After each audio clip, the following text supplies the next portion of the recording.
Estamos conversando nesta edição de Conjuntura, aqui pela TV Mar, canal 525 da Claro Net, com o professor, o cientista político Eduardo Magalhães. Ele, com a experiência de 2 PhDs em ciência política nos Estados Unidos, está falando conosco a respeito, eu chamo de confronto. O professor tem outra expressão para dizer, o confronto Rússia e Ucrânia. Professor Eduardo, como é que o senhor avalia a posição do governo brasileiro nesse momento em relação a esse conflito Rússia? Esse talvez seja a coisa mais bizarra.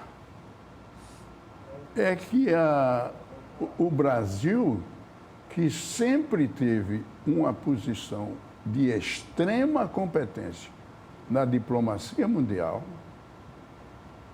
hoje está sendo levada para posições baseadas mais em paixões do que em razão. Olha, é muito bonito que você tenha amizades e que você prestigie os seus amigos. Lealdade é uma coisa importantíssima. Mas em política internacional, em geopolítica, a lealdade não é baseada nas amizades pessoais. Porque os líderes nacionais não são líderes por si só, exceto no caso do Putin. O Putin não é um líder da Rússia, nem do Partido Comunista, que ainda existe lá. O Putin é seu próprio líder. Ele é o autocrata por excelência. No caso do Brasil, a relação, o fato de nós termos uma campanha política em andamento para a escolha do presidente da República, fez com que as pessoas pensassem que uma posição tomada pelo presidente Bolsonaro significa uma posição em relação a um confronto que não tem nada a ver com a eleição para presidente da República do Brasil. O fato do presidente ter ido à Rússia, do ponto de vista de diplomacia internacional, foi muito precário ou temerário. Porque o presidente Putin, ele usa do charme, ele usa da elegância, ele é de uma habilidade incomum como cidadão humano, com todo o traquejo do burguês francês. Ele sabe quais são os melhores vinhos, ele trata as mulheres com uma delicadeza incomum, mas o coração dele funciona diferentemente. Então, a relação do presidente Putin com qualquer outro líder só tem um interesse, o interesse dele. A maneira gentil de tratar o presidente Bolsonaro não é porque ele gosta do Brasil ou gosta do Bolsonaro ou tenha muito interesse nas relações comerciais com o Brasil, que não são tão grandes. Então, você optar para apoiar a iniciativa do Putin, simplesmente porque ele foi simpático com Bolsonaro, é uma temeridade. Porque ele não está considerando absolutamente o Brasil. Nem passa pela cabeça dele o Brasil, nem a importância de Bolsonaro na política internacional. O interesse de Putin é o interesse dele, não é nem o interesse da Rússia. É o interesse dele. Tanto é, quanto é, Flávio, que se ele não tiver sucesso, ele vai apelar para armas nucleares. Porque não sabe o pensamento daqueles fanáticos do Oriente Médio, que eles cometem suicídio porque têm certeza que depois da morte eles vão automaticamente para o céu, cada um com 72 mulheres, com toda a riqueza do mundo. Então, eles não têm problema nenhum de cometerem suicídio. Os kamikazes japoneses era a mesma coisa, a glória eterna através do suicídio. O Putin vai chegar a esse ponto de não ter limite para a ação dele em relação ao mundo, porque para ele o mundo é um mundo que existiu da União Soviética, que ele está com o objetivo de ressuscitar. de dar vida de novo. Então, nada vai impedir. A coisa mais importante, um maluco de um senador americano, que agora está sendo até processado, fez um discurso da tribuna do Senado americano sugerindo que o Putin fosse assassinado. Né? Que chegou a esse ponto. Porque é a história da Rússia, Flavinho. A história da Rússia é a história de assassinatos. Professor, recentemente o ex-ministro da Defesa, Aldo Rebelo, que tem formação, ou tinha, a formação dele sempre foi no PCdoB. Foi deputado federal, foi vereador em São Paulo do PCdoB, deputado federal, foi até presidente da Câmara dos Deputados. O Aldo Rebelo, a semana passada, ele deu algumas manifestações no sentido de que é favorável ao que ele chama de equidistância que o governo brasileiro tem assumido em relação a essa questão Rússia e Ucrânia. O que é que o senhor acha dessa opinião? Não existe equidistância em política internacional. Não há como. Você, se optar por se manter distante dos dois, você vai ter os dois contra você. Não há como você ser neutro numa situação como essa, em que você, por menor que seja, você é um protagonista. Esse é o grande problema de Bolsonaro, é que ele não entende a importância do Brasil, porque ele só se preocupa com a sua própria importância. A preocupação maior do presidente Bolsonaro, que vai ter uma administração boa, do ponto de vista econômico, do ponto de vista de recuperação da infraestrutura. O governo do presidente Bolsonaro vai ter uma avaliação positiva. Mas na cabeça do Bolsonaro, essa avaliação positiva não é uma importante, porque ele é um autocrata também, como é o Putin. Veja o outro líder internacional com quem ele manteve relações que ele pensa que eram importantes. O presidente Trump, que é outro autocrata, que colocou os Estados Unidos numa situação gravíssima, que essa guerra da Ucrânia vai resolver. Depois de anos nos Estados Unidos, o Congresso votou por unanimidade em sanções contra a Rússia. Unanimidade das medidas que estão sendo tomadas, inclusive em encaminhamento, aprovaram 10 bilhões de dólares para encaminhar para a Ucrânia, os dois partidos, por unanimidade. Então, essa ideia de que eles vão ficar separados para sempre, não vão.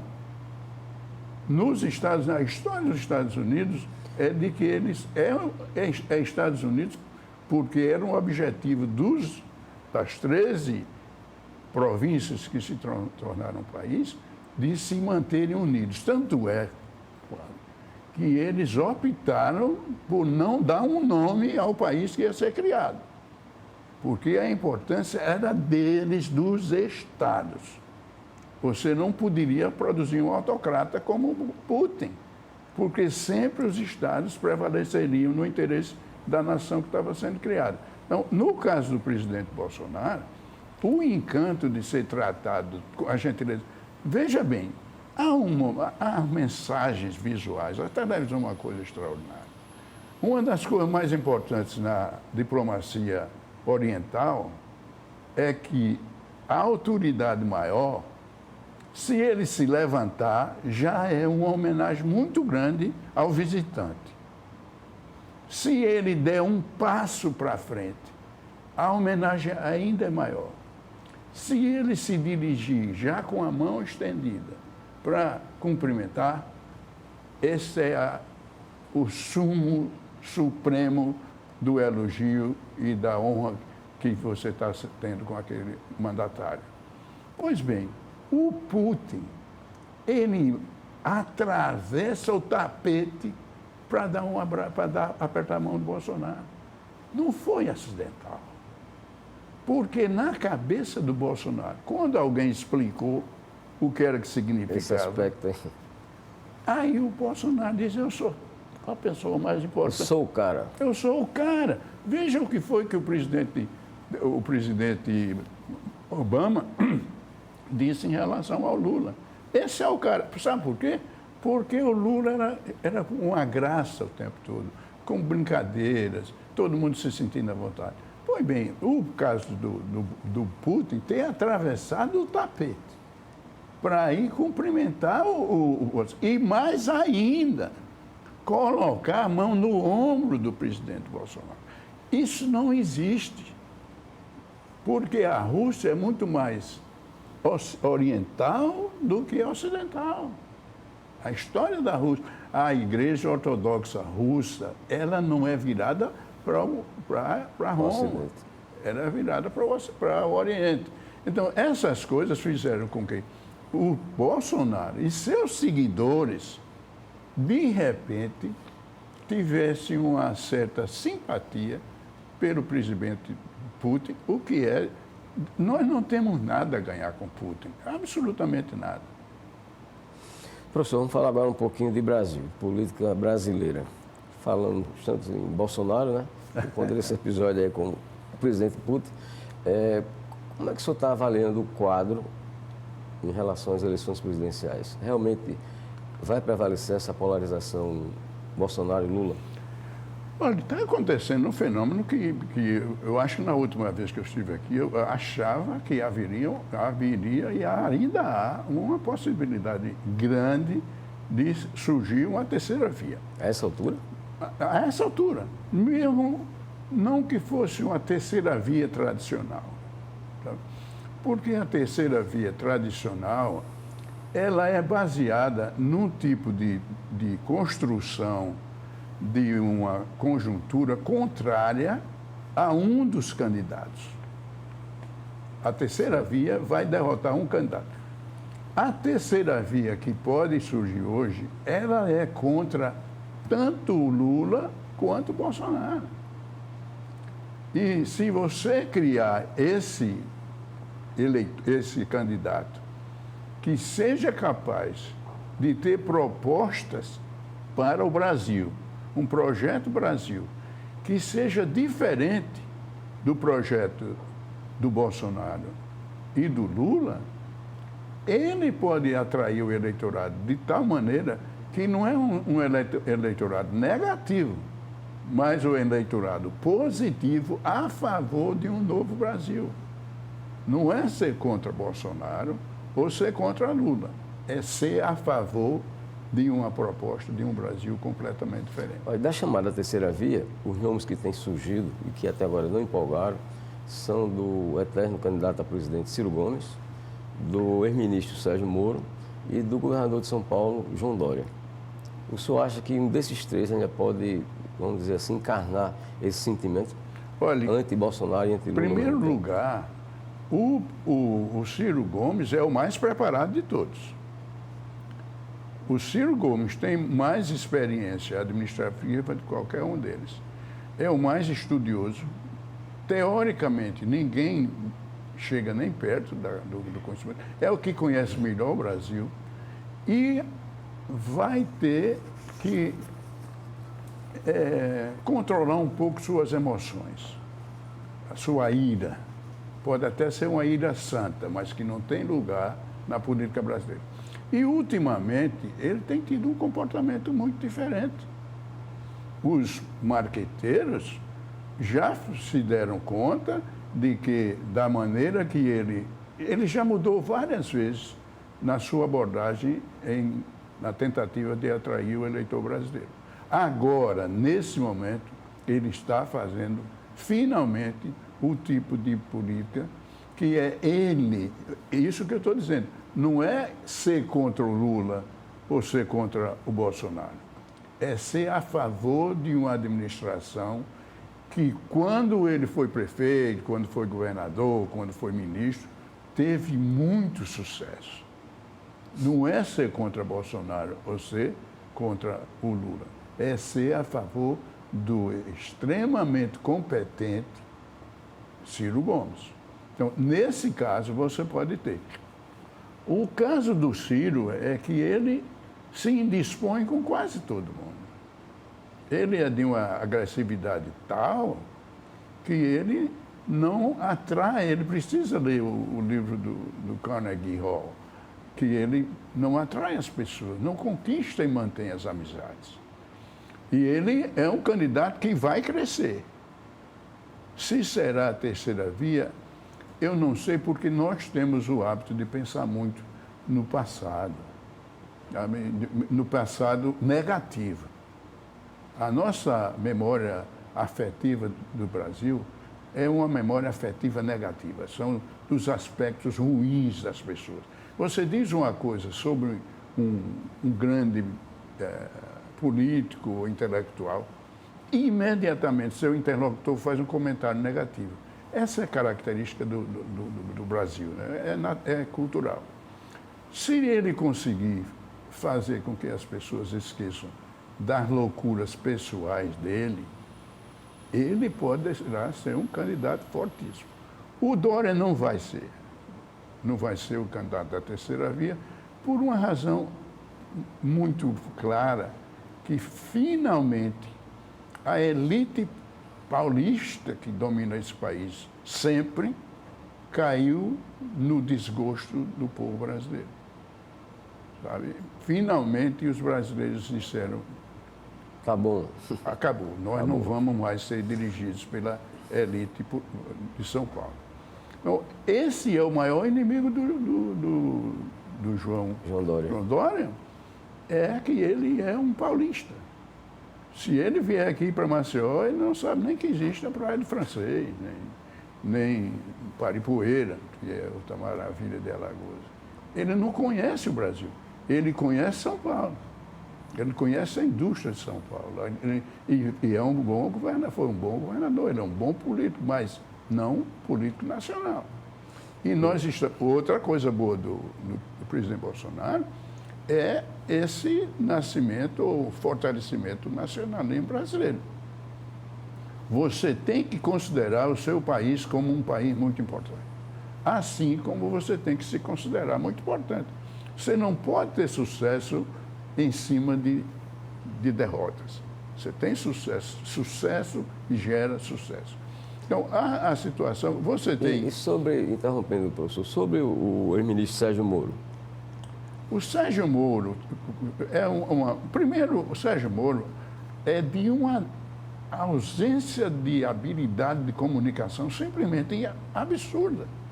Ele parece que nunca aprendeu, não foi juiz de direito, nunca teve que prolatar uma sentença, porque ele se comunica de forma tão incorreta, tão vulgar para um juiz de direito que me faz mal, eu não gosto nem de ouvi-lo. A voz é feia, a linguagem é feia, as construções das orações são terríveis. Então, até a parte pessoal, nós estamos no mundo do indivíduo.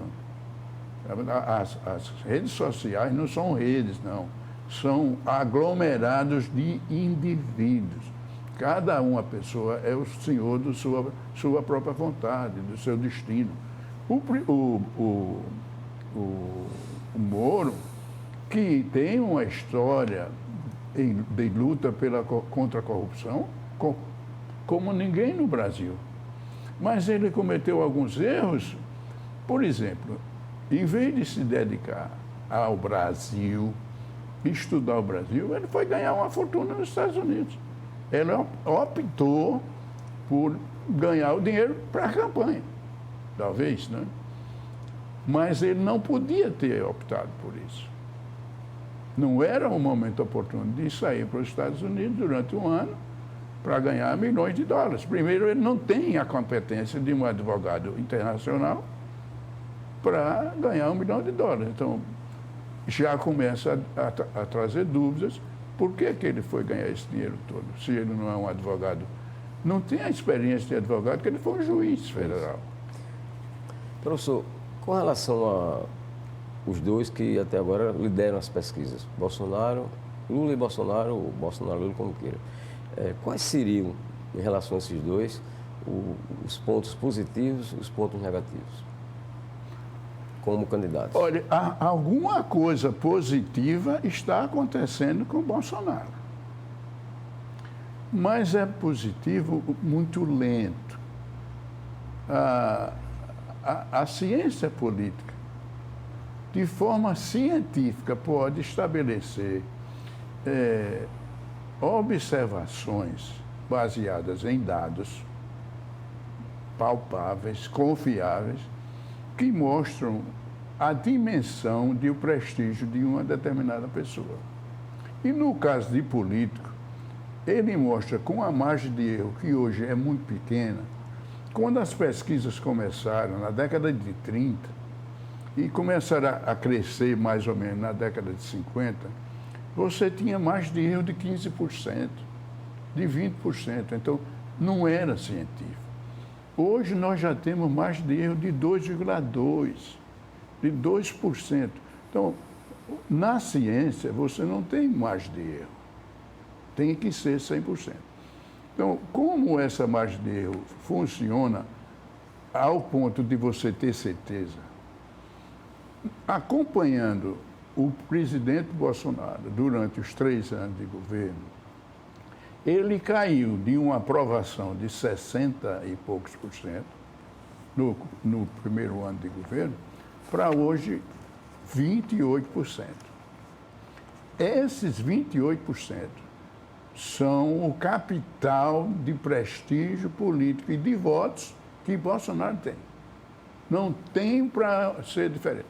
Com a margem de erro de 2%, ele tem 26% ou 30%. Não tem como ser diferente. Outra coisa, não há como ultrapassar de muito esses 28%. E com 28%, ou 30%, ou 31%, não se ganha uma eleição para presidente da República. Essa é uma realidade científica que o presidente Bolsonaro tem que enfrentar. Ao mesmo tempo, o presidente Lula, que vem caindo, mas caindo lentamente por outro fenômeno que nós identificamos, que é a percepção seletiva. A percepção seletiva, baseado nessa densidade eleitoral do candidato, para o eleitor que já escolhe um dos candidatos como o vencedor, ele faz com que todos os defeitos daquele candidato, todas as coisas erradas da história daquele candidato, sejam ignoradas. E aí é o que se chama de percepção seletiva. Você só vê a parte boa. Então, a parte ruim do Lula, ela é ignorada.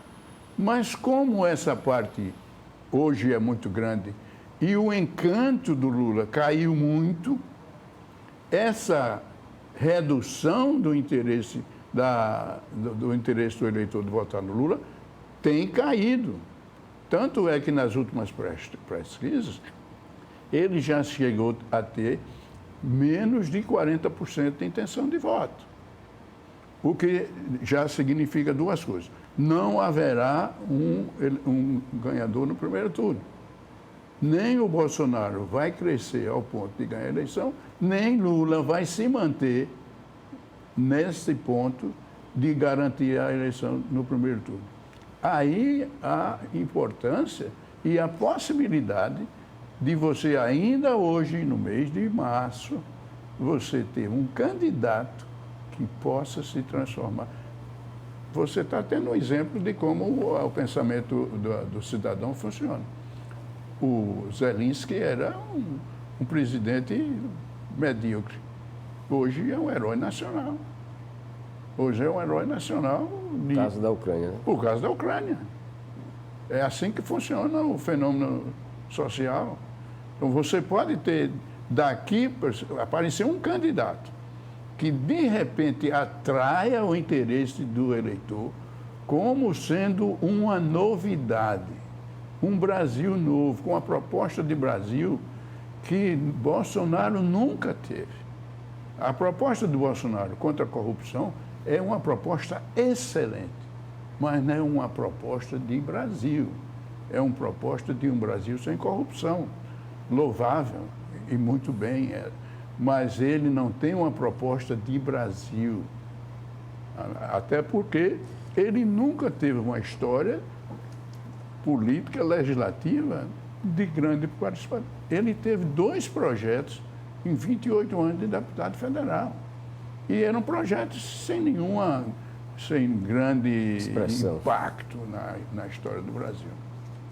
Então, é óbvio que essa conjuntura ainda permite que você tenha uma pessoa. E outra, você pode ter o Eduardo Leite, infelizmente, o fato dele ter sido associado ao PSDB, que não perdoa ninguém, ele não vai ter chance, que o PSDB não vai permitir. E outra, a legislação não permite mais que ele vá ser candidato de outro partido. Então, o Eduardo Leite, que seria um candidato. O presidente do Senado, que durante alguns meses ele atraiu a atenção do eleitorado brasileiro, de repente botou na cabeça que ele quer ser presidente do Senado de novo. Não se dá conta de que a conjuntura pode mudar de tal forma que o presidente do Senado pode ser o senador Renan Calheiros. Pode ser o presidente do Senado. Então, e o presidente do Senado é uma pessoa extremamente simpática, agradável, uma comunicação muito boa, sem histórico negativo, capaz de se comunicar muito bem e que poderia ser um ponto de atração, de ser um centro de convergência com um impacto muito grande na eleição de 2 de outubro. Ok. Nosso muito obrigado, então, ao professor Eduardo Magalhães, cientista político, pela sua participação nesta edição de Conjuntura. E muito obrigado a você, telespectador, por nos acompanhar.